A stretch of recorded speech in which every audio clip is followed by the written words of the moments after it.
How do you give a positive recommendation to a movie like this? Or even explain it without instantly getting demonetized? I don't know, but I guess we're going to try. Hi, everyone. It's me, Grant, the movie and TV guy. Welcome to Raise Up Popcorn with Grant, everybody. And today, we are talking about a movie. Movies and TV is what we do here. It's a movie that has gotten a lot of acclaim and some early Oscar buzz. Is it justified? Well, let's find out. And that movie is May December. May December premiered at this year's Cannes Film Festival and has been getting a lot of buzz ever since. Hey Drew, how's it going, buddy? View with Drew right on cue. How's it going?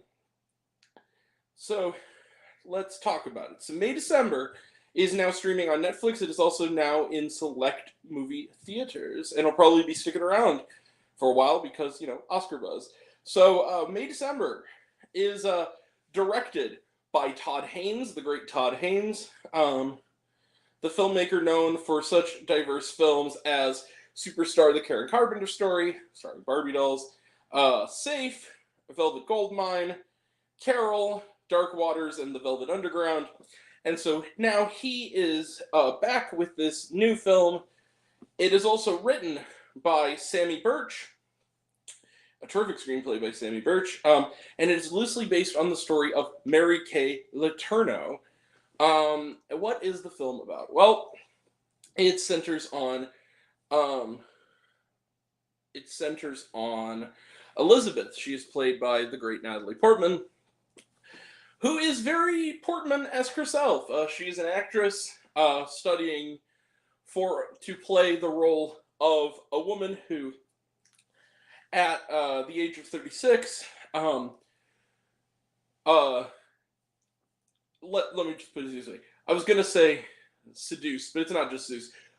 Raped, statutory raped, a 12-year-old boy who was a classmate of her son who had a part-time job at the pet shop, and served prison time, but then, much like the real Mary Kay Letourneau, eventually married the young man named Joe, who is now played by Charles Melton, and I think an Oscar-worthy turn. And Julianne Moore, of course, was Gracie. And we now pick up on the couple. Now, Joe has turned the age he was when he first began his abusive relationship with Gracie, that being 36. They have been now married, but not happily, necessarily. There is some, resentment there. Their first daughter, who was born, again, when he was 12 years old, is in college. They have two kids who are about to graduate high school. It is literally days away. When Elizabeth shows up, wanting to study the role, do it right, method style, and soon inserts herself into their lives and makes them both question the circumstances of their pretty horrifying and disturbing relationship. And finally, maybe getting Joe on the path to growing up in a way that he never really could because of Gracie's crimes. Let the drama begin. So, May December is a strange beast. It really is. It is very much a Todd Haynes film. It is stylized in that way, and in that, Todd Haynes films are melodramas that are very often have a camp level to them and a dark humor level to them, and May December is no different. All the way down to the musical score, which is taken from a prior film, and is very called The Go-Between, and it is very soap opera-ish, but I think to the movie's benefit. I actually think that that sort of odd tonal element, which is going to turn off some people, I think actually works. I think the thing that Todd Haynes does really well, first and foremost, I'll say this, May December is terrific. I think it's one of the best films of the year. And what makes it so terrific, I think, is that Todd Haynes forces us to put us in a position that no moviegoer would ever want to be in. Seeing through the eyes of someone who is, in a very subtle but very important way, pure evil. He puts us in the mindset of the mundanity of this relationship. The fact that it is, to the outsider perspective, including to the world, and understandably, a very, very, very, very, very, very, very, very, very strange and disturbing relationship. But when you're in that relationship, because of the behavior of the people in that relationship, the disturbing to the outside becomes the mundane to the insular. And I think that's really interesting. The idea that anybody looking at Gracie and Joe's relationship, how it happened, sees really, really evil circumstances behind it. But Gracie and Joe see it as their day-to-day. They're not worried about the particulars. They're worried about having enough hot dogs for the cookout. That is interesting, and I think that is very, very, very well done. And then Elizabeth comes through here, played in another terrific turn by Natalie Portman, and sort of throws a freaking live grenade into this situation that already should have had a live grenade in it to begin with. The whole relationship should have been a grenade. And she makes it so that she kind of wants to become Gracie, and she kind of wants to be with Joe. It's a very, very interesting, kind of frightening element to this movie. And I think that the way this movie works is it tackles its subject, because it mixes dark humor, melodrama, and camp into this dark subject matter. In a strange way, we feel the pain of the Joe character more, who is the most sympathetic character, probably the only sympathetic character of these three, because he was wronged. There is no, and there's a key moment where he finally confronts Gracie, played by Julianne Moore, and says, you know, like, we never talked about what you did, because she did it. He was 12 years old. She was 36. She was an adult. He was a child. She raped him. There's no children, that is statutory rape. It doesn't matter that she was a woman and he was a young man. It's statutory rape.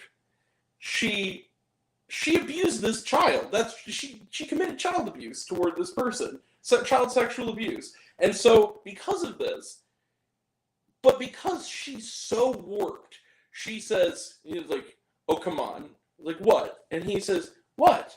We need to talk about what you did. He goes, you started this. And it's just like, whoa. Like, just genuinely like, damn. And